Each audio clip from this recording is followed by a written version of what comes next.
Hey guys, and welcome to Monifactory Progress Log 11. This is a day early for sure. However, there was some stuff I really needed to talk about, and it's not. I have plenty of stuff to show you guys anyway. So it's gonna. I think it's still gonna be a pretty significant log at the end. Yeah, I just want to go ahead and get started.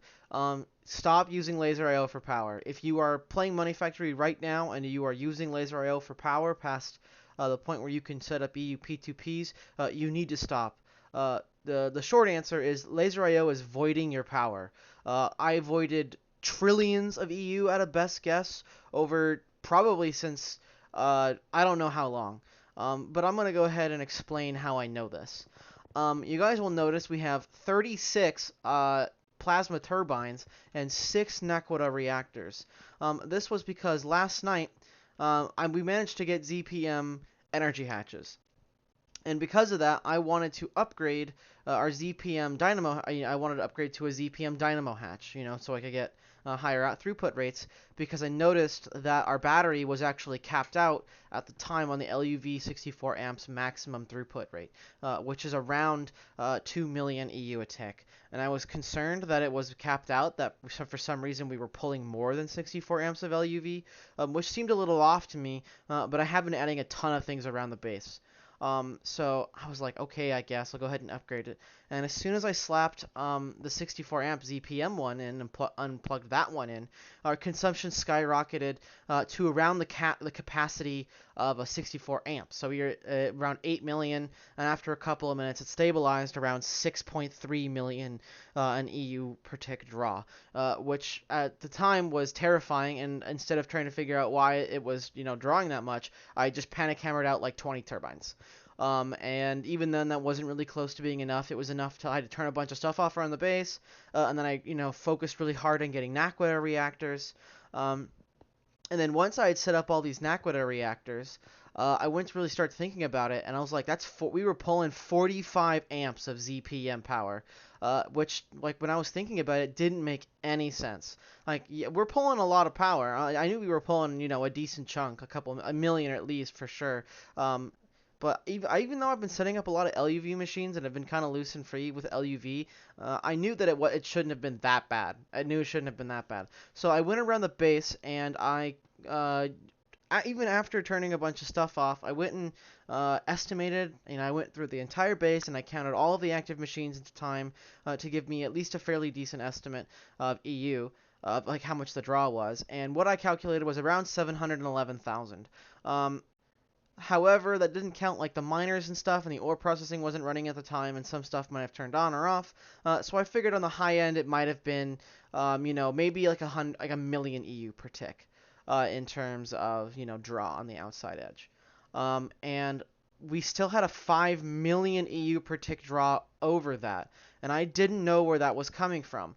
And I was curious, and I was concerned actually, that laser IO nodes were actually voiding the power, and that is the case.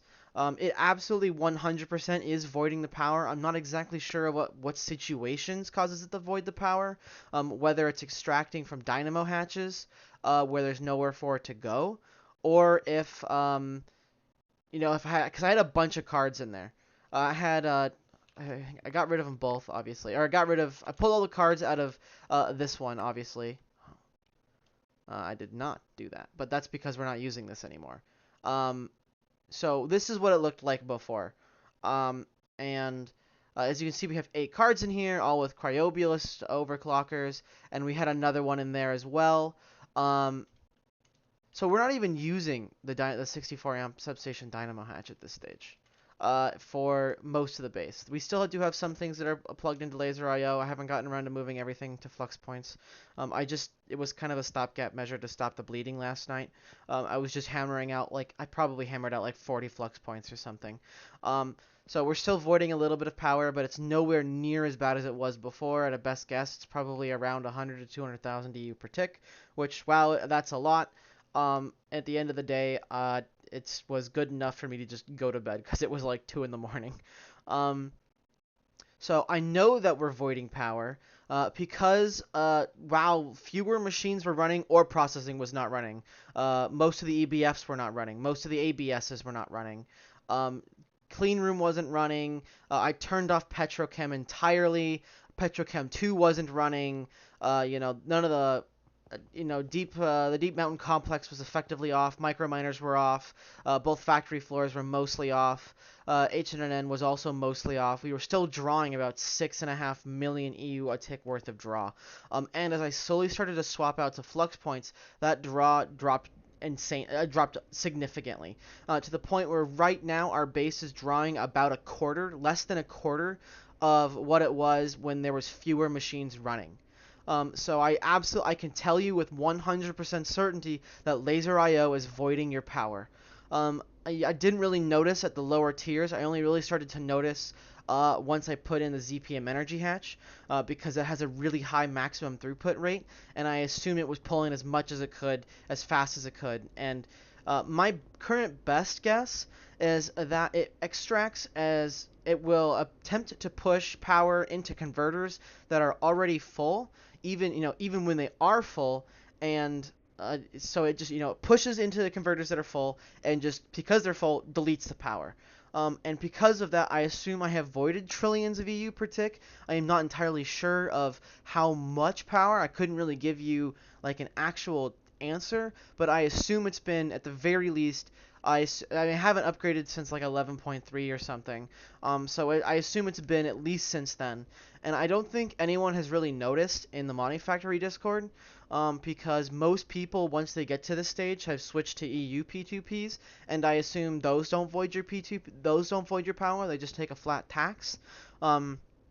So because no one else uses Laser IO for power, I don't think anyone else would have noticed, because when I was asking around, I'm like, hey guys, does Laser IO void your power? And people were like, oh, check in creative. And the answer is yes. Like I said before, I don't have an exact answer of how or when, whether it's voiding on extraction here, whether it's extracting blindly and pushing it into things that, or whether it's pushing blindly or extracting blindly.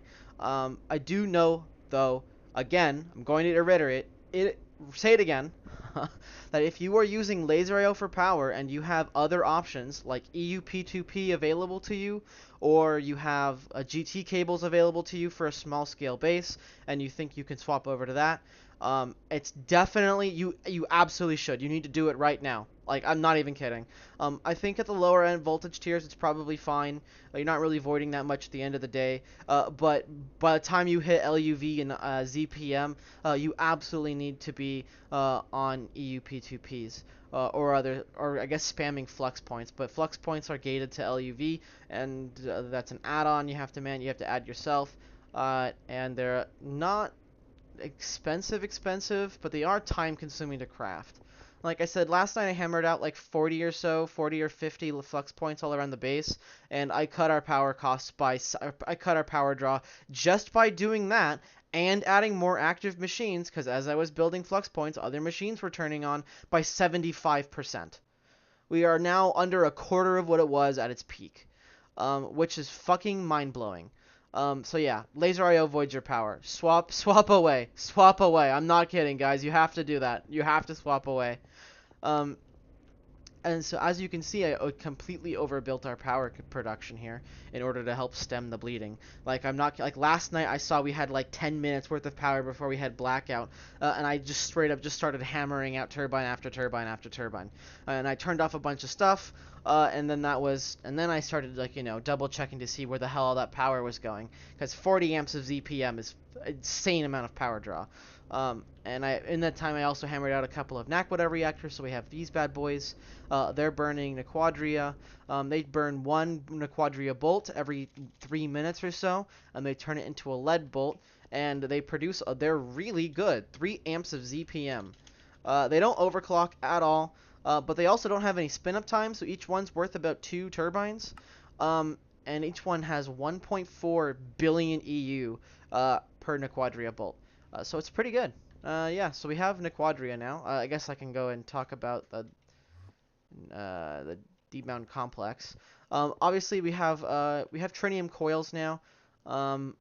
I don't know if we had them last week. I don't.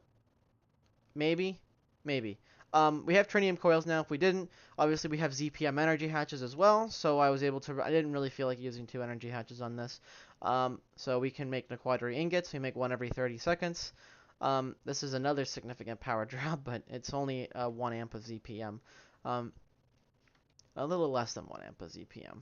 It's like what? 0.9? Yeah. So yeah, we have Nequadri on passive now. That was kind of the finishing touch to Plant-Line. I just need to neaten this stuff up, and we'll be good to go. I added some stuff for, we have multi-layer fiber. We have the multi-layer fiber reinforced printed circuit boards, and obviously the precursor to that. We also have, I set up PCB coolant and the various things that go into that as well.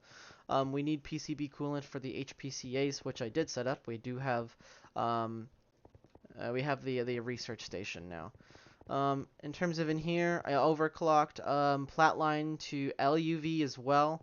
One of the problems we were having with LUV is we were sending a lot of Naquita miners and they pull a ton of Sheldonite ore out, which means Plat-Line had we had like 230,000 inert metal mixture that was processing because that takes fucking forever. So that was pretty backed up, and I swapped it over to IV, and we're all good on that front. I also added, we'll go talk about the EVF rebuild first. So a couple days ago, I rebuilt the EBFs entirely. They are all set with Naquita coils.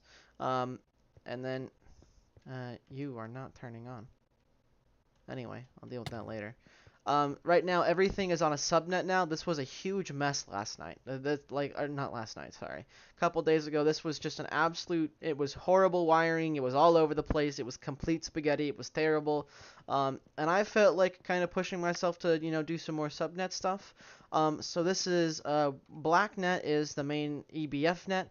And then each EBF block is its own subnet. And the vacuum freezers are also a separate subnet. And this was a lot of fun to build. It took me like 4 hours to build. But basically, each block also has its own on-site storage for all their ingots and stuff. So non-hot ingots are just stored directly. Hot ingots are dumped into BlackNet, which dumps them into the vacuum freezer. Vacuum freezer dumps completed ingots, cooled ingots back into the BlackNet, and they are stored in whatever block subnet they're made in effectively. So yeah, we can. That's fun. Oh, you know what? Yep, I know what happened. We can just here. Let me just grab a flux point real quick. As I've been pulling all these laser nodes out, I guess some of them are like consecutive connections to them and stuff. So yep, bypass limit, and that should turn on again. Yep. It's been a huge pain in the ass trying to rip out as many laser nodes as I can. I've been focusing on like the higher voltages, like IV and above. EV and LUV, or EV and HV have been kind of like by the wayside. That kind of power consumption being voided it's not great. I hate it, but I also don't have the ability to go around and find every HV setup in the base and rip them all out. Eventually, I'm going to have to switch to EUP2P, which is something I'm not really interested in doing, but it's got to be done. I also did some more deco work. I don't think this was here last week. I've added a bunch more ABSs. We do have, at the very least, uranium, rhodium, dinoquide ingot. I'm pretty sure that wasn't there before. I'm pretty sure I did that over the week. Yeah, I'm pretty sure I did that over. It's been a very productive week in terms of Minecraft. Let's see, you're making haste alloy, and you're also out of power because I bet you were another laser node. Yep, you are another laser node. Like I said, guys, I've been spamming I've been spamming flux points like I was spamming laser nodes, which is not a great idea. They're far more expensive than laser nodes. So if I'm going to continue to use FluxNex over EUP2P, then I need to redo a bunch of wiring everywhere so I can use them smarter, use fewer converters, and then use higher tier converters and stuff. Maybe even transform down. Transform to a higher voltage like ZPM and transform down or something like that for these ABSs and stuff like that. I'll be using a lot of superconducting cable, so I might want to get the GT cable. It's a whole pain in the ass. So yeah, I added a bunch more of these things. We swapped over a ton of these various ingots over to ABSs now as well. I know we had swapped over a few last week, but like all the HSS over here, we have Ruridit over here, our TM alloy, yttrium barium cuprate. These ones I added when I rebuilt the EBFs. We have solarium because you need that for dark solarium and stuff as well. Rebuilding the EBFs was a long time coming. They also all use ME output buses and stuff. None of them use like the laser nodes anymore. The laser nodes worked, and this like setup actually has a little bit more setup overhead than the one before. Instead of just filtering things into an interface and then filtering things into a laser node, I have to filter things through multiple storage buses down here. But I think it's fun. It's more fun than the laser nodes was. It's also a lot cleaner. I love this setup. It's much cleaner. Um, but yeah, EVFs, this took me multiple hours to rebuild, but I was brain blasting. I was having a good time. I felt like the smartest person in the world and also giving myself an aneurysm. But it's good. This originally was going to be like I had a block of tritium coil stuff set up here, and then I needed the tritium coils for other things. Especially during like the blackout scare where I needed to I wanted to set up Nequadria passive so I could use it for bolts for reactors, for instance. Um, all right, let's see. Anything over here? I don't think Petrochem hasn't really been seeing any upgrades yet, unfortunately. I do need to kind of put some upgrades over here, at least for, like the actual Petrochem stuff. It's also a mess down here. This was... I hate this. This sucks. This is just absolutely, completely atrocious. I also kind of want to put it on the same subnet as the actual like the distillation towers and swap these out for large chemical reactors because that'll make them faster. But we don't really use any of those products anymore. So it's kind of like I'll get around to it when I get around to it. But yeah. Oh, I guess we could talk about the clean room now. This base is massive, by the way. I love running around in this base though. I'm so with all the speed. Oh yeah, I also sketched out the clean room. Oh wait, no, I think I did this last week. I think this has been here. I added more liquid air vacuum freezers as we weren't able to keep up with the distillation tower we had. We still don't really. Well, we keep up with the distillation tower now as is, but all these vacuum freezers don't keep up with how much air we pull in. Which is fine since, we do keep up with the distillation tower, so it's kind of overbuilt. But, if I ever want to overclock the distillation tower for something more argon mostly, that's always a solution. This was one of the largest power draws in the base, actually. We have 16 IV vacuum freezers, a ZPM centrifuge here, and then 8 EV vacuum freezers, so only 6 are consistently running, give or take. We are out of room over here in the ABSs, so I'm going to have to start moving some stuff down here for ABSs. In terms of EBFs, we still have a lot more room over here since I pulled a bunch of ingots out.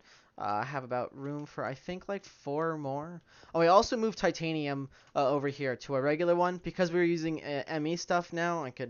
I was able to, get titanium in here over here, and I want to save that one for like some more expensive coils, like tritium coils. Like the reason why I made a bunch of Naquita coils here is anything that goes into tritium is probably going to be. There's not that many things that go into tritium, and if they do, they can be put over here. And that should be more than enough, or they can be passived on site somewhere else, like Naquita line with the Nequadria ingots. So because tritium coils are turbo expensive at this stage, and I'm pretty sure they will always be at least fairly expensive, I felt like Naquita coils was a good end-tier coil to choose from for over here. It was hot enough for anything that we would need, and yeah, so you get like power costs or power cost reductions, I should say, the hotter your EBFs are. At the I can show you electric blast furnace.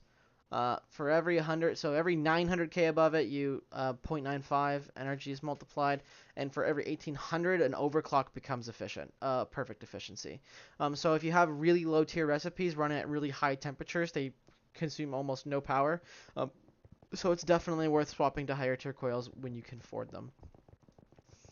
All right, let's see. I haven't really been rebuilding HNN line. I really needed to do this. It's also a mess back here. All this stuff, a bunch of these things still use laser nodes as well, just because it's HV stuff, and I honestly need to tear out using all these single block machines and swapping to use multi-block ones. It's definitely something we can do. I already have multi-block 1 set up, so yeah. Over here, I tore out the old silicon dioxide line. We don't actually need that anymore. We get oxygen from a billion different places around the base. Um, and glass dust. We need glass dust for borosilicate stuff. We didn't need it over here. I put it somewhere. I put it over in the macerator area with the mixers. And I was looking for a space to put an autoclave for crystal chips. I can actually turn this on. I turned this off during the scare, the blackout scare. I turned this one off too. Work paused. Yeah, I turned a bunch of these things off. Because I was, like I said, I had like, I plugged in the ZPM energy hatch and I straight up had like 10 minutes to fix things.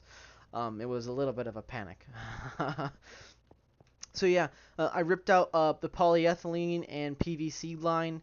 I rebuilt polyethylene back in the Deep Mountain Complex, but I haven't rebuilt PVC yet. That's something I need to do. But we don't really use that much PVC, if I'm being honest. The things we do use it for is in like circuit boards, which I can swap good like plastic circuit boards, which I can swap out for PBI stuff, which I will eventually. So yeah, maybe I'll rebuild PVC over. It's only like 2 LCRs too, so it's not like a huge thing. It'd take me like 10 minutes at most. But yeah, so we have crystal chips now. So we actually, I guess I can go show that. We can go talk about it in the clean room now. We actually, like I said, we have crystal chips. That means we have ZPM processors on passive, or ZPM circuits on passive. I got tired of waiting for them, and even building them in the assembler is still the same speed. Like building the crystal supercomputers takes the same amount of time as to produce the quantum mainframe. So we didn't actually save any time on making ZPM circuits, and we're going to be going forward. We're going to start using a lot more of them, especially since we have ZPM energy hatches now. We're at the beginning of ZPM tier, I would say. So I kind of wanted to get them on passive. And crystals we have best tier IV stuff, so that means we have cheaper LUV circuits. So we're in a very good spot over here for circuit progression. And obviously that means in terms of fusion, we have europium. Right now they're off because europium. I didn't really want to run europium all the time. Especially, let's see, I forget what europium costs. It would be like down here. Neodymium, yeah. So it's neodymium and hydrogen, and because it's neodymium, which is something we have a lot of at this stage, because I ran just an absolute fuckload of miners. I've been rolling the miners pretty consistently across a bunch of different dimensions. I kind of like we don't even use that much of it at the end of the day, right? So how it works is there's threshold level emitters on these two, and they turn on when we have one. They turn on when we only have one bucket of, let's see, like, so below 1 bucket of your liquid europium, they'll turn on, and they'll turn back off when we have 1,000 buckets of it. That's because there's a pretty large startup cost for fusion reactors, so you don't want them flickering on and off. So you want them to run as long as possible, as rarely as possible, and I think that this is only the second time they've turned off. I know they had to turn back on again at one point or another. But yeah, so we're pretty good on that one. We also have a fusion reactor. I set this one up last night to make liquid duranium, as you need this for the NAC reactors. And this one is also set to the same. 1 bucket in the lower end, 1,000 buckets in the higher end. We don't actually use duranium anything right now passively, I don't have the ingot set up. I legitimately just put it up so I could build the NAC reactors, because that was when I was in the, oh my god, we don't have enough power, the base is going to shut down in like an hour after I turned a bunch of stuff off. Oh god, oh god, oh fuck, oh god, oh fuck, kind of shit. So we have duranium now, which is pretty good. We can start looking down into, I think, the next tier of fusion coils, actually. Or no, actually I think you'd need dermastidium for that. No, actually, we can make Mark II fusion coils. We can start working on making Mark II fusion reactors, which will be cool. That's going to be a little bit of annoying since I won't be able to wall share the Mark I fusion reactors over here. So there'll be a little bit of like a gap, I guess. But eventually, all these fusion reactors will get swapped out for Mark IIs, or I probably won't swap them out until we get to Mark IIIs. There's no multi-block fusion reactor like there was in ATM-9. So Mark III fusion will be the last fusion reactor we make. I don't think there's even compact fusion. I think compact fusion exists in GTNH, but yeah, it doesn't exist here. So eventually these will all get swapped out for probably Mark IIIs because I don't really want to rebuild them at the time. Um, Man, I'm so glad that I managed to fix the power problem. We were plasma negative as well. With the draining 6 million EU a tick. The turbines were running often enough that they were outpacing the plasma production from the fusion reactors. That is no longer the case.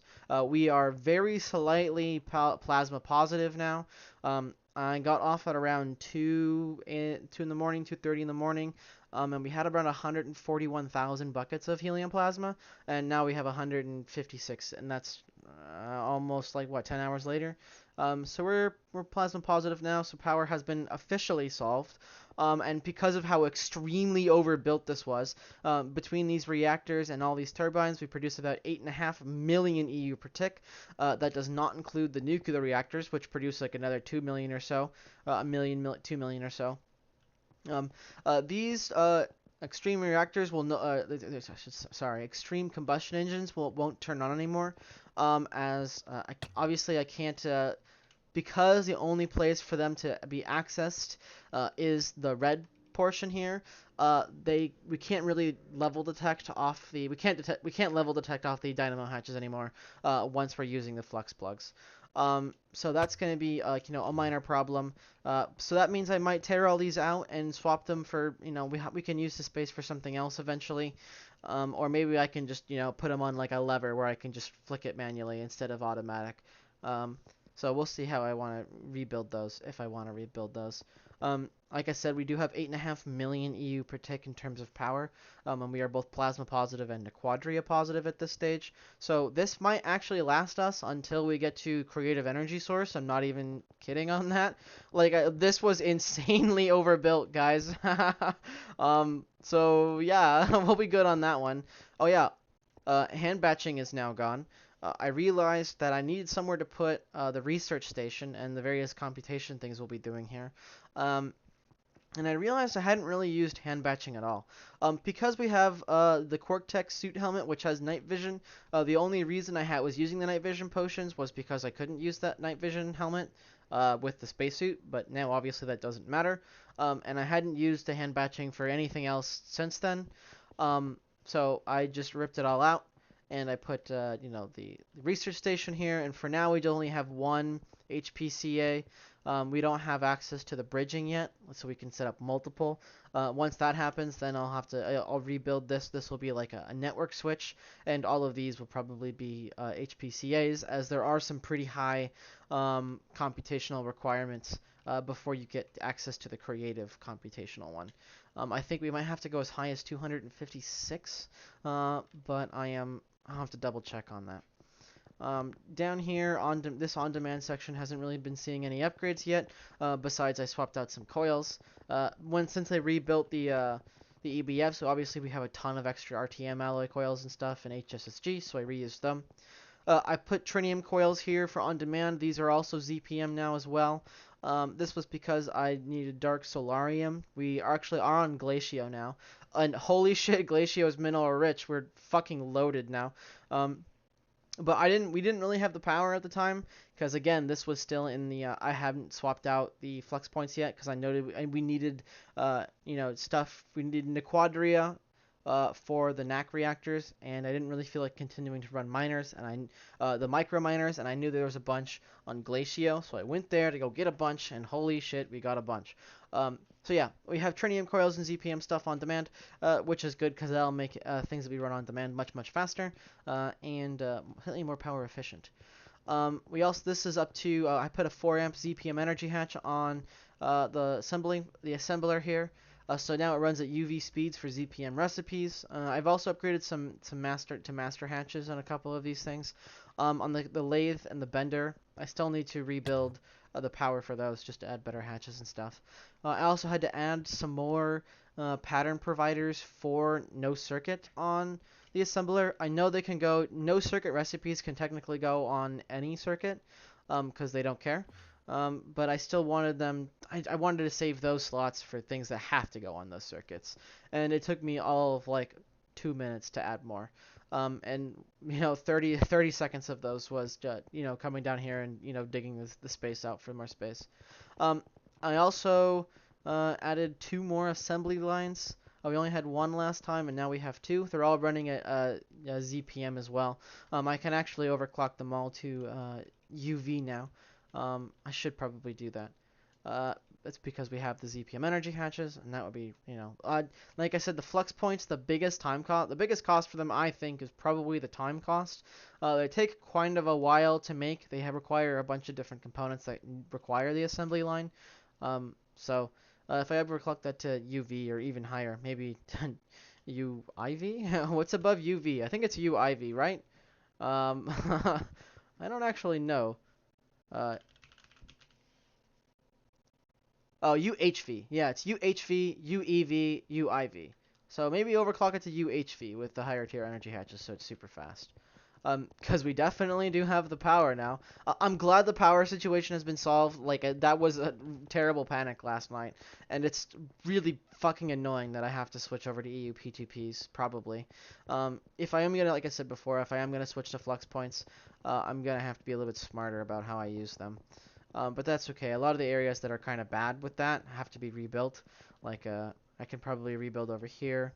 I can rebuild mixers a little bit better. Um, I think most of these factory floors are kind of okay. They haven't really been seeing too many changes either. Actually, I guess we need to go and take a look at cleaner. Oh, we do have Enderium now as well. I added Enderium a couple days ago. Like I said, this is where we make Europium. I need to set up a thing for Duranium ingots.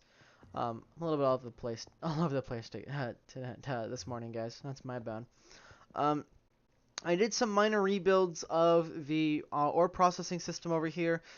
So I swapped the sides of where the bulk storage was.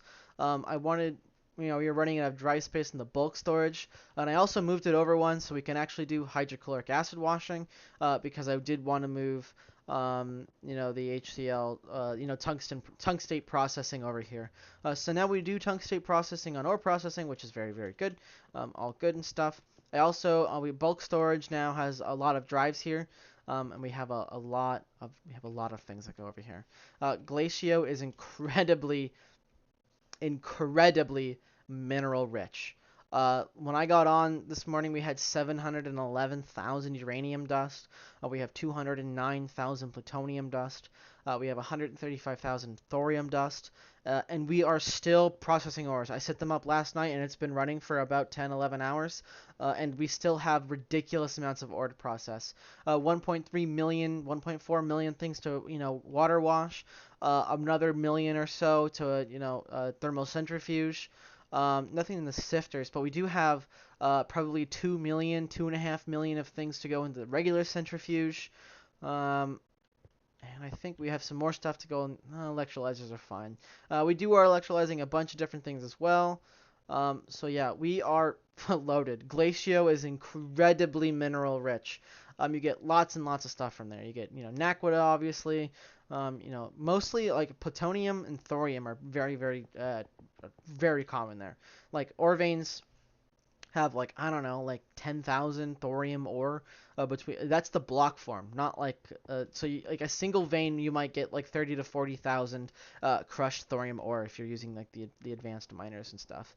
Actually, when I had gotten on, we'd overflowed all the drives. There's a lot. You guys maybe will notice there's a lot more drives in all of these different things. And that's because when I got on, and over the last couple of days, we've actually been overflowing on the 64K drives. And when I got on this morning, this barrel was almost completely full, and it has all the stack upgrades. It had like 2 million items in it. Of just things that had to go back in. Not because they weren't filtered, but because the things they were filtered to was full, and they go to the overflow drawer in that case. So yeah, that had to be fixed. Yeah, so ore processing is much, much better. Well, I guess not much, much better, but it is better. I did actually overclock some of these things as well. Where was it? I overclocked. These have 4 amp IV energy hatches now, instead of just the regular ones. Actually, no, sorry, not these ones. I do need to overclock these ones because these ones are slow now. It's the water ones that are overclocked now to LUV.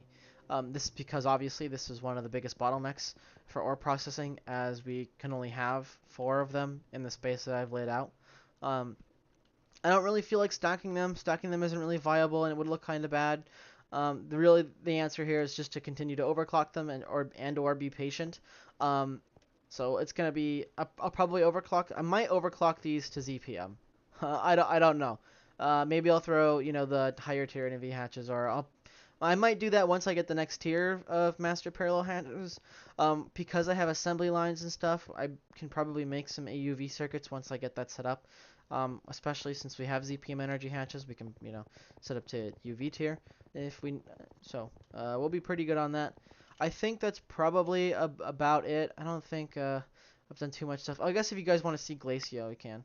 Um, Glacio is incredibly mineral rich. It's insane. Um, it also looks cool. Big snowy biome. I had all of the miners running. And let's see. Let me pull out.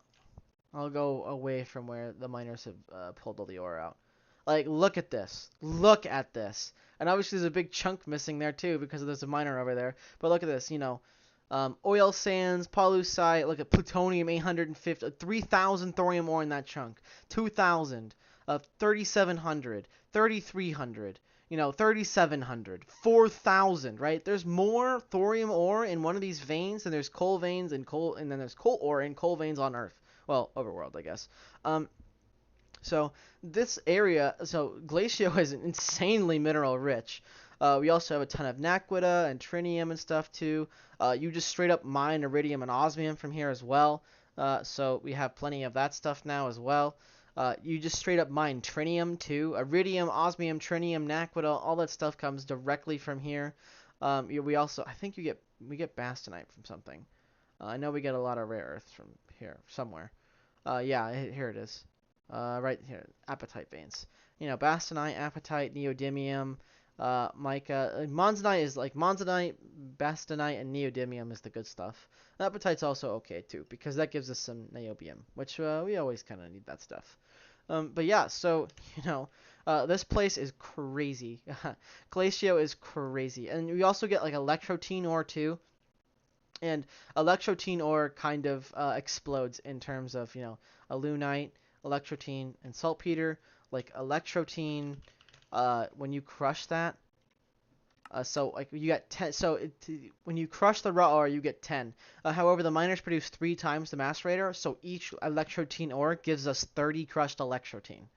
Um, which it's like okay as an ore. You get like some gold, some silver, and some redstone from it, which is in the end kind of like mediocre. We already have a ton of that stuff, but I don't know why it's here, but it is. So we got to Glacio. This is the last planet. There's no higher tier planet than this. So yeah, we got here. I'm gonna have to move these miners again, or I might not, because obviously we still have an absolute boatload of ore to process. um, but yeah, so that's more or less it, I believe. I haven't really been doing, like I said, last night was kind of focused on getting the ZPM energy hatch and then dealing with the ramifications of that. Um, but yeah, we're in a pretty good spot. We're kind of peeking into ZPM here. We can also start working towards wetware soon, as we can. I believe we can actually make the sterilizing um, energy. It's done sterilizing filter casings. That's tritanium. Never mind. Tritanium, I don't think is too far off though, right? Mark II, which we can set up. So yeah, I guess we'll have to set up some more duranium, uh, fusion reactors and stuff, and get that going. But um, I wouldn't say the end is in sight. But we are definitely clawing our way towards, getting those higher tier miners. We do have to get neutronium before we can set up any of that stuff, as you need the tier 10. I guess you need the tier 10 miners for this stuff, for the creative datas and the heart the heart of the universe, which you need. So we have a lot of stuff to do to get there first.